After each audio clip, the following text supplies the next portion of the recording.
పహల్గాం ఉగ్రదాడిలో మరణించిన వారంతా హిందువులే. ఐడి కార్డు చూసి కల్మా చదవమని ఆర్డర్ చేసి ఆ తర్వాత ఇంకా నమ్మకం కోసం ప్యాంటు జిప్పులు విప్పి మరీ కాల్పులు జరిపారు. మొత్తం 28 మంది మరణించగా ఇంకా కొన ప్రాణాలతో 19 మంది కొట్టుమిట్టాడుతున్నారు. వారిలో ఎంతమంది ప్రాణాలతో ఉంటారో తెలియని పరిస్థితి. అయితే మరణించిన వారిలో ఒకే ఒక్క ముస్లిం వ్యక్తి ఉన్నాడు. అనంతనాగ్కు చెందిన సయ్యద్ అదిల్ హుస్సేన్ ఉగ్రదాడిలో ప్రాణాలు కోల్పోయాడు.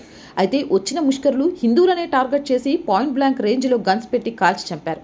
ఈ క్రమంలో సయ్యద్ హుస్సేన్ తన గుర్రంపై టూరిస్టులను తీసుకెళ్తుండగా దాడి ప్రారంభమైంది. అదే సమయంలో టెర్రరిస్టులు సయ్యద్ గుర్రంపై ఎక్కిన వారి వివరాలు అడిగే క్రమంలో అడ్డుపడ్డాడు.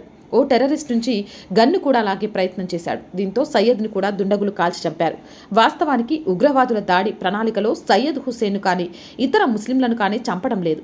కానీ తమ చర్యకు అడ్డుపట్టమే సయ్యద్ చేసిన తప్పైపోయింది. దీంతో అతడిని కాల్చి చంపారు. సయ్యద్ అంత్యక్రియలు శ్రీనగర్లో జరిగాయి. అంతిమ యాత్రకు పెద్ద సంఖ్యలో స్థానికులు తరలివచ్చారు. సీఎం ఒమర్ అబ్దుల్లా సైతం చేరుకుని సయ్యద్కి నివాళులర్పించారు. ఆర్థికంగా సపోర్ట్ చేయాలనుకుంటే సబ్స్క్రిప్షన్ పక్కన జాయిన్ అనే బటన్ ఉంటుంది. 1 to 5 లెవెల్స్ ఉంటాయి. ఏదో ఒక లెవెల్లో సపోర్ట్ చేయండి. లేదా స్క్రీన్ మీద గూగుల్ పే, ఫోన్ పేతో పాటు అకౌంట్ డీటెయిల్స్ ఉన్నాయి. అలా అయినా సపోర్ట్ చేయొచ్చు.